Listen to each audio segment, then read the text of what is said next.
Freud não foi o primeiro a trazer não foi a primeira pessoa a pensar a possibilidade, né, de haverem pensamentos inconscientes, né, em nós, né, nos sujeitos. Freud não foi o primeiro a ter essa ideia. Outros pensadores antes dele já tiveram essa ideia, tá? Mas ele foi, sem dúvida, quem mais levou essa ideia adiante, né? Quem tocou essa ideia, quem desenvolveu essa ideia de verdade, né, foi o Freud, tá? E quando ele falava do inconsciente, ele falava de uma forma diferente do que esses pensadores que vieram antes dele e que falaram, né? Por que de forma diferente? Porque ele trazia esse inconsciente não como sendo algo, uma caixa preta isolada ali e tal. Ele trazia isso como sendo algo ativo, né? Algo que exerce influência, né? Algo que não é simplesmente uma coisa morta, digamos assim, né? E sim algo ativo, tá? Né? Até depois, mais tarde, o Lacan vai dizer, né, que o inconsciente fala, né? E no nosso caso, né, nós brasileiros, enfim, fala português, né? Porque é a língua que a gente está ali crescendo ouvindo os significantes, né? E tudo mais, tá bom? Então, né, o Lacan vai até ter aquela famosa frase: o inconsciente é estruturado como uma linguagem, né? Imagino que muitos de vocês já tenham escutado essa frase. A gente vai falar mais sobre essa frase um pouquinho mais para frente. Agora, a gente tem que parar e pensar, né, o quão surpreendente, né, e o quão novo é esse conceito de inconsciente, né, para a época, né, no sentido de, nossa, existe algo dentro de nós que nem nós mesmos temos acesso, né, que nós não conhecemos, nós não vemos, nós não sabemos o que é, mas que está em nós, está no nosso aparelho psíquico, é algo dentro de nós que nós não conhecemos e que exerce uma influência, né? Isso, em termos do pensamento, não só da, né, enfim, a psicanálise estava surgindo nesse momento, né? Mas em termos do pensamento humano, é algo que tem um peso muito grande, né? Porque, imagina, você pensa que o eu, né, a consciência, o ego, né, até aquele momento imaginava-se que o ego é tudo, né? É tudo. Então, imaginar que existe uma parte que a gente não tem acesso, que a gente não sabe do que se trata, é algo que na época era muito inovador, né? Era algo que surpreendeu, assim, digamos, bastante, embora, como eu falei, outros pensadores já tenham sugerido isso, né? Mas quem desenvolveu mesmo a fundo foi Freud. Então, isso foi algo que era bastante né, pensar fora da caixa, né? Tipo, tem algo no meu pensamento, mas que eu nem chego lá. Né? Isso era bem fora da caixa, isso era bem surpreendente, né? Algo que a gente não acessa, mas que né, algo que não chega na consciência, mas que produz efeitos, e esses efeitos, sim, claro, chegam na consciência. Né? E aí o que acontece? Muita gente confunde o que é o inconsciente com o que é recalcado, né? Acha que recalcado e inconsciente são sinônimos. Na verdade, não são, né? Não são sinônimos. O que é recalcado, né? O conteúdo que é recalcado, né? Que sofreu o processo de recalque, que não conseguiu chegar na consciência e tal, aquilo que é recalcado permanece consciente, né? Beleza. Mas o inconsciente não é só isso, né? Como Freud nos fala, o inconsciente é muito mais do que isso, tá bom? E deixa eu ver aqui o que vocês estão comentando. Andressa tá demorando muito, que horas vai começar? Pô, Andressa, já começou já tem um tempinho. Fábio, vamos começar? Já começou já tem um tempinho, Fábio. Qualquer coisa dá um F5 aí, se não estiver funcionando aí. Bruno Rodrigues chegou, bem-vindo, Bruno. Legal. Vamos seguir aqui então. E como é que esse inconsciente se manifesta, né? Esse inconsciente se manifesta, como eu falei, ele próprio não é acessível à consciência, mas ele se manifesta e as manifestações dele acabam chegando à consciência. Chegando como? Chegando alteradas, né? Como a gente sabe, chegando trocadas, né? Modificadas. Por quê? Né? Pelo processo, né? O processo de recalque, né? Que vai deixar ali aquela ideia que veio do inconsciente, vai deixá-la no inconsciente, digamos assim, né? E por que isso? Porque o nosso aparelho psíquico, como a gente sabe, ele segue aquele princípio do prazer, né? Ou seja, aquilo que é que traz prazer, né? Desculpa, aquilo que é muito estimulante causa desprazer, logo não pode chegar na consciência, né? E aquilo que é pouco estimulante, ele não causa desprazer, então ele pode chegar na consciência, né? Então, esse é o princípio do prazer, e a gente, como a gente sabe, né, um tempo depois, o Freud vai trazer também o além do princípio do prazer. A gente não vai entrar nesse mérito hoje, tá? Mas, enfim, a princípio é assim que funciona o princípio do prazer, né? Uma ideia que venha do inconsciente e que seja muito estimulante, ela é barrada de entrar na consciência por ser algo que vai causar desprazer. Aquilo que não é muito estimulante pode entrar tranquilamente na consciência, né? Mas aquilo que ficou recalcado, aquilo que não conseguiu chegar na consciência, né, não está morto, né? Como a gente sabe, ele está inconsciente, mas vai continuar tentando se manifestar, né? Vai continuar tentando obter sua satisfação, digamos assim, né? Vai continuar tentando obter sua satisfação, aquela pulsão, né?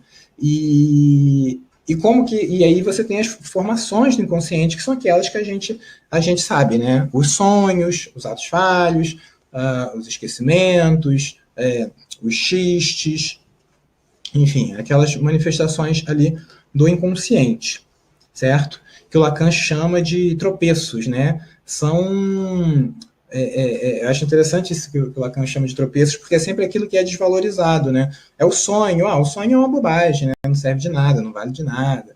Ou então é o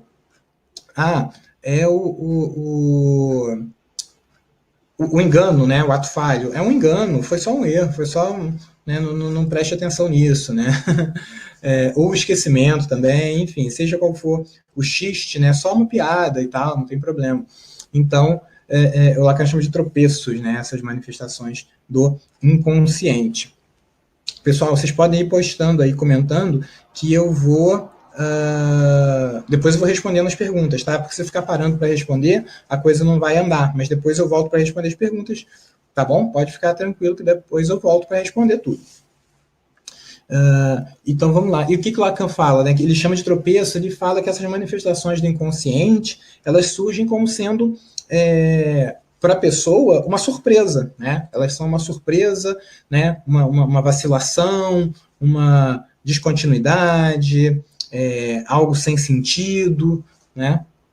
Isso é que o sujeito experimenta essas manifestações do inconsciente dessa forma, né? E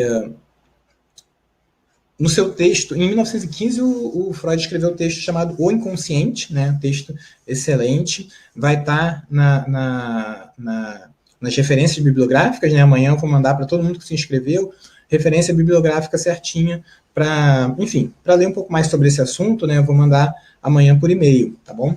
A referência bibliográfica. Entre eles vai estar o texto O Inconsciente, claro, do Freud de 1915.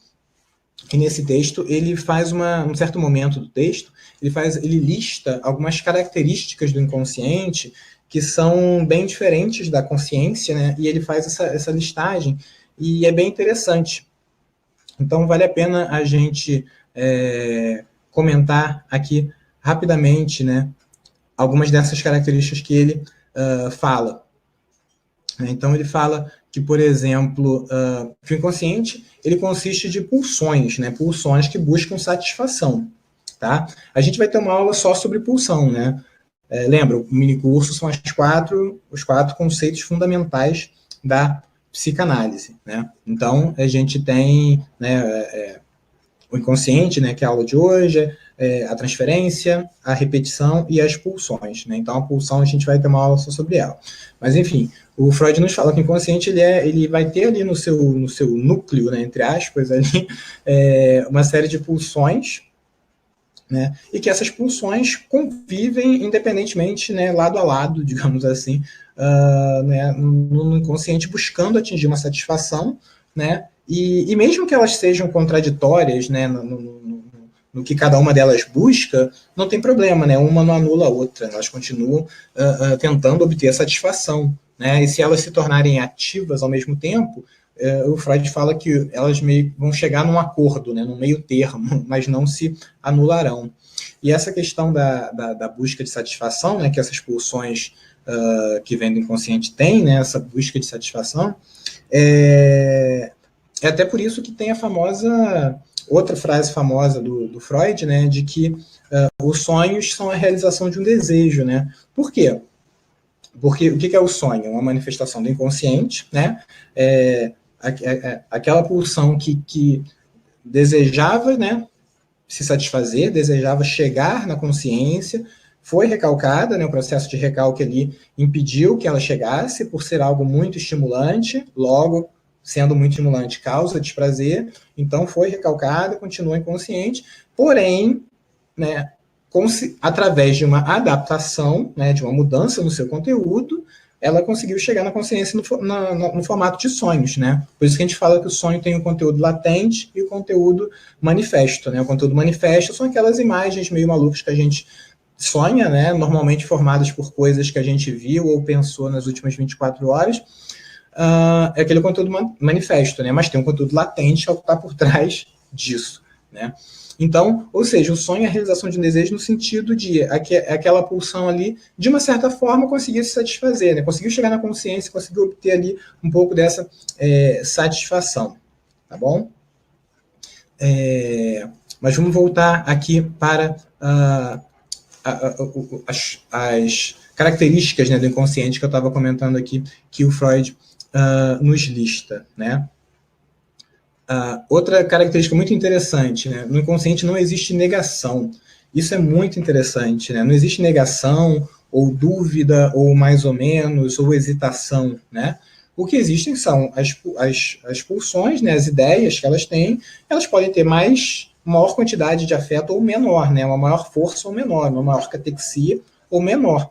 Mas não existe uma negação, né? E a gente vai ter um exemplo de negação que eu vou trazer mais para frente no final da aula, né? Eu vou trazer uns exemplos práticos do que a gente está falando, exemplos clínicos, e aí vocês vão ver certinho um exemplo de negação, por exemplo, que é bem interessante. Outro exemplo, outra característica que o Freud nos fala, né? De que o inconsciente, que no inconsciente a energia, né? Essa energia que chega, que leva a cada pulsão, né? Essa catexia que cada pulsão contém, ela é totalmente mutável, né? Pode ir de uma ideia para outra tranquilamente, né? Ou várias ideias juntarem a força de todas elas numa ideia só. É tudo muito mutável, assim, muito rápido. Ao contrário de na consciência, quando a gente tem um investimento numa ideia, né? Para a gente mudar esse investimento para outra ideia, é um processo cansativo, né? Um processo doloroso, né? Enfim, um processo quase que de luto daquela primeira ideia para a gente passar a ideia para a energia para a segunda ideia, né? Enfim, então você vê como sempre os processos no inconsciente e na consciência atuam de forma bem distinta, tá bom?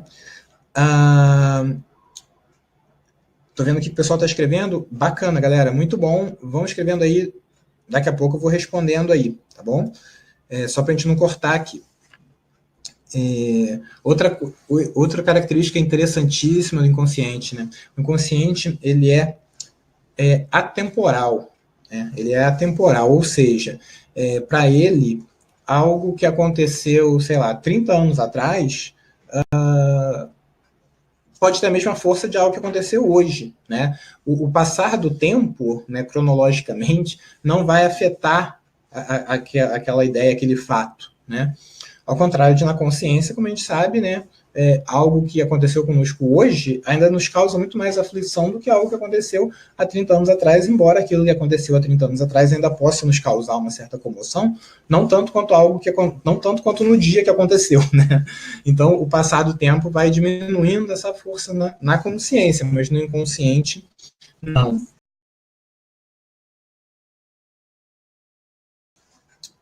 De 1901, é um texto incrível, fabuloso, e o Freud ele usa um exemplo dele próprio, né, nesse texto, que é o do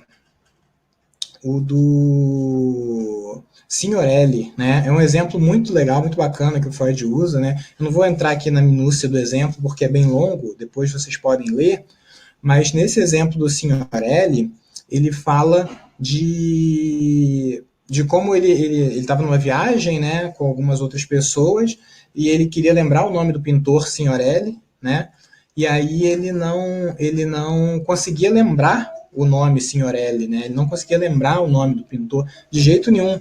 Ele vinha o nome de 2 outros pintores, mas não do Signorelli, né, e ele não vinha, não lembrava, né, enfim, depois e aí no livro ele faz um detalhamento de por que ele esqueceu o nome Signorelli, que é interessantíssimo, né? É interessantíssimo porque que ele esqueceu o trajeto que ele faz ali, né? De por que ele esqueceu o nome do Signorelli é interessantíssimo. Tá é um dos capítulos do livro sobre a psicopatologia da vida cotidiana. Tá bom?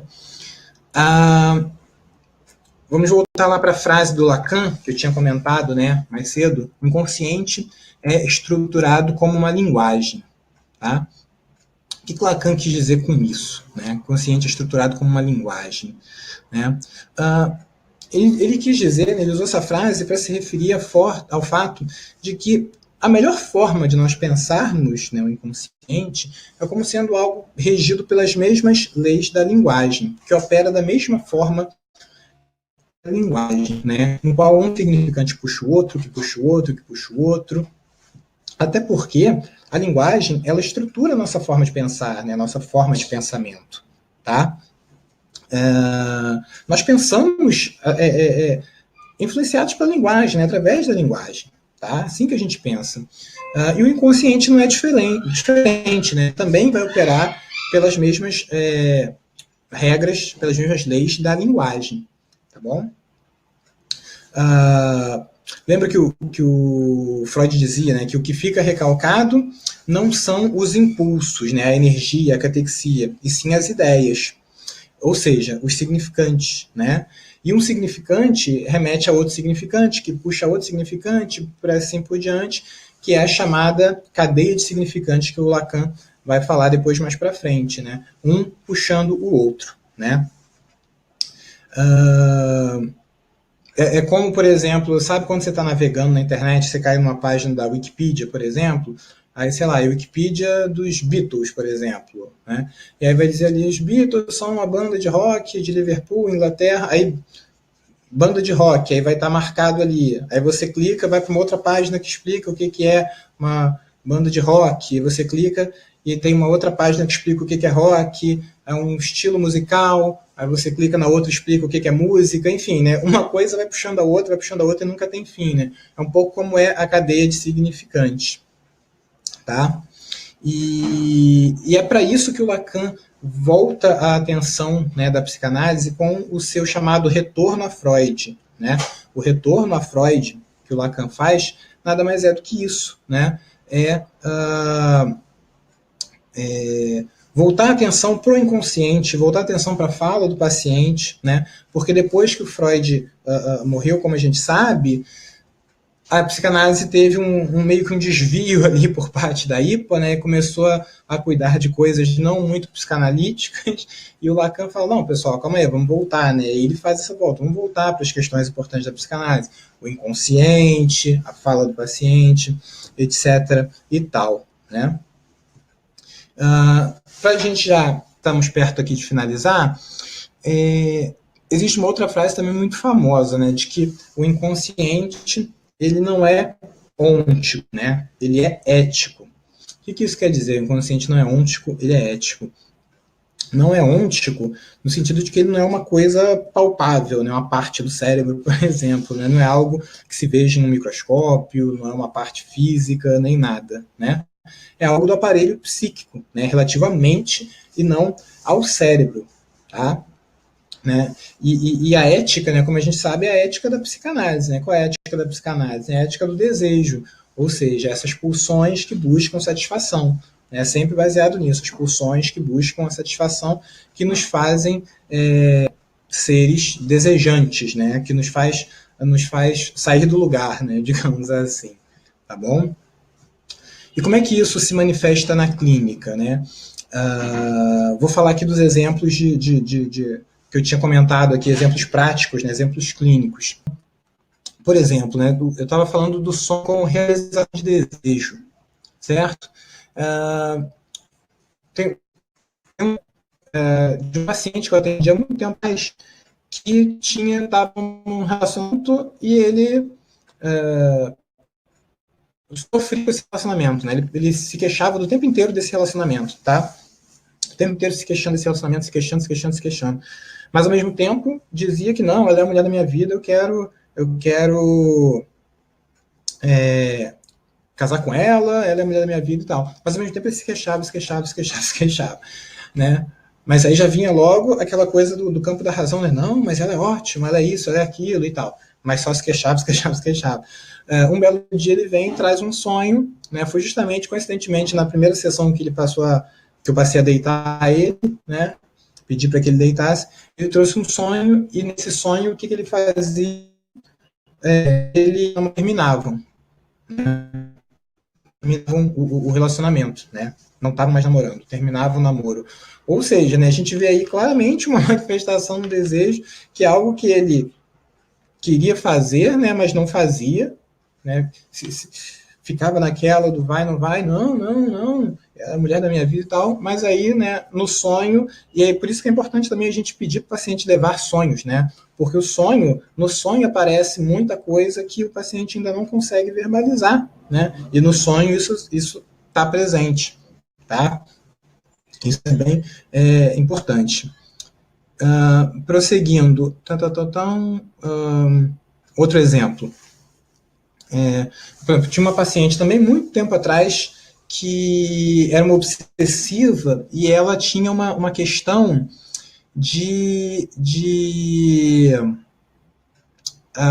ela era extremamente obsessiva, né? Extremamente obsessiva, organizada, preocupada, extremamente obsessiva com tudo, e ela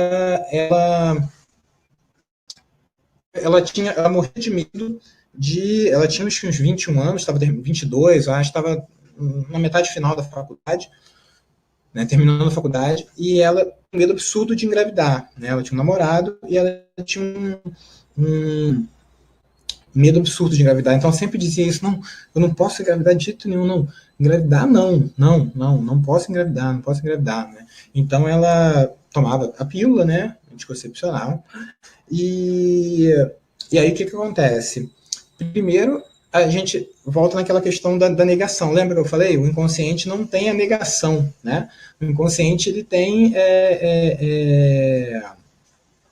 sempre positivo, digamos assim, né? Não tem a negação, né? Então isso aí é bem interessante. Você vê logo essa questão aí do inconsciente, né?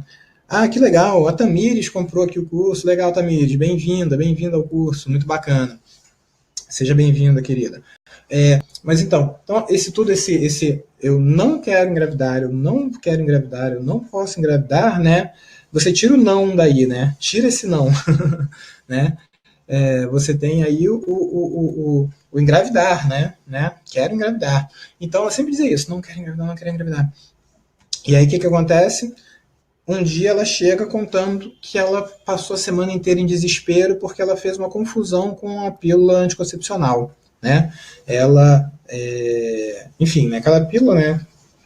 Todo mundo sabe, tem ali o dia certinho para tomar, né? O primeiro dia do ciclo, segundo dia do ciclo, blá, blá, blá, blá, tudo aquilo. E um dia ela foi tomar e ela viu que ela tinha feito uma confusão. Ela tinha tomado o dia errado, ou tinha tomado 2 no mesmo dia, ou tinha ficado 2 dias sem tomar. Alguma confusão ela fez não lembro bem direito o que, e nem ela se lembrava muito, e ela não conseguia entender. E aí ela ficou, né, caramba, que merda, e agora? E se eu engravido? Que coisa? O que eu vou fazer? Que horror, não sei o que, ficou em pânico, ansiosíssima, e só relaxou quando ela percebeu, né, que não estava grávida e que, enfim, que a menstruação veio, e ela percebeu que não estava grávida, mas ela ficou em pânico. Mas você veja só, né, ela é tão metódica, tão organizada, tão certinha, tão controlada com tudo, e justamente isso, né? Que não é um controle tão difícil, né? Cada dia toma uma em seguida, né? Não tem que fazer planilha do Excel, né? É só tomar ali certinho, uma atrás da outra e acabou, né? E algo que ela tinha um pânico tão grande de acontecer, ela se perde nisso, né? Olha só que bacana o inconsciente se manifestando aí, né? É bem interessante isso. Exemplo clássico ali, né? É bem interessante isso.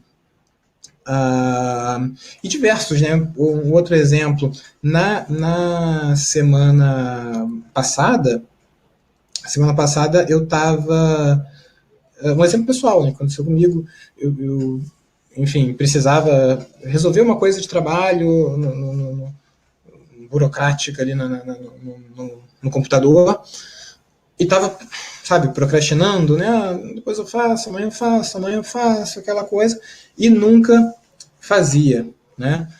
Até que chegou o prazo final, né? O último dia que eu tinha que fazer aquilo. Ah, tá bom, né? Agora eu tenho que fazer, não tem opção mais, né?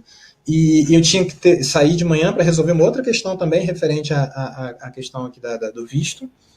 E depois eu fui voltar para casa, né? Peguei tava passando um ônibus que servia. Vou pegar esse ônibus mesmo aí, já desço lá. Peguei para ir, né? E aí quando eu vejo, né? Eu peguei o ônibus. É um ônibus que eu costumo pegar, mas quando eu vou para um outro lugar que é do outro lado da cidade. E aí, quando eu vejo, eu tô do outro lado da cidade. Totalmente nada a ver com o que eu queria ir, que é para casa para fazer esse trabalho, né? Eu até confirmei com o motorista, né? Passa na rua tal, passa, beleza. E era totalmente o oposto do que eu precisava estar indo, que era para casa para fazer o trabalho. Então, ou seja, né, são exemplos bem claros, assim, bem óbvios, né, mas que mostram essa questão aí do inconsciente.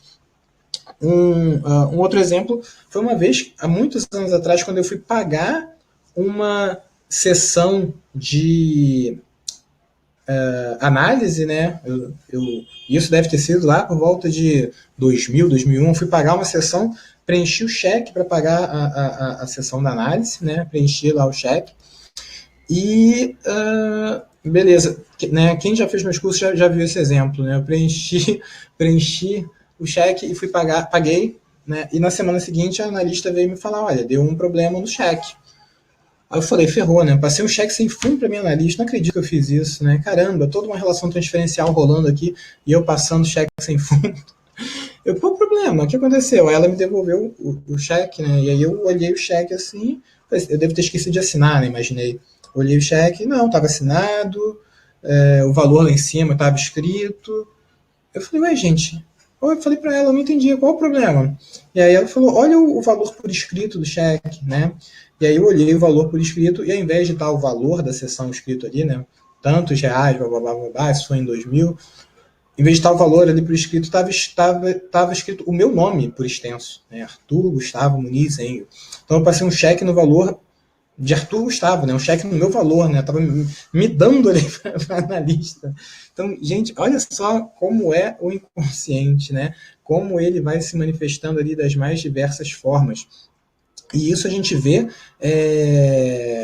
enfim, direto, né? E às vezes, mesmo quando já a sessão terminou, né? E, por exemplo, a pessoa vai pagar, às vezes a pessoa se confunde, dá um valor muito mais alto, ou dá um valor a menos, ou enfim, sei lá, tem paciente, tem analista que trabalha com maquininha de cartão, a pessoa não consegue lembrar a senha, né? Ou seja, é bem interessante como as coisas vão se manifestando, independente do modo, né? Independente se é tecnologia de 1910 ou se é tecnologia de 2010, né? Isso é tão interessante, é tão bacana como isso vai acontecendo, né? A gente vai vendo isso acontecer, é muito interessante, tá bom? Esses são alguns exemplos aí que eu captei para trazer para vocês.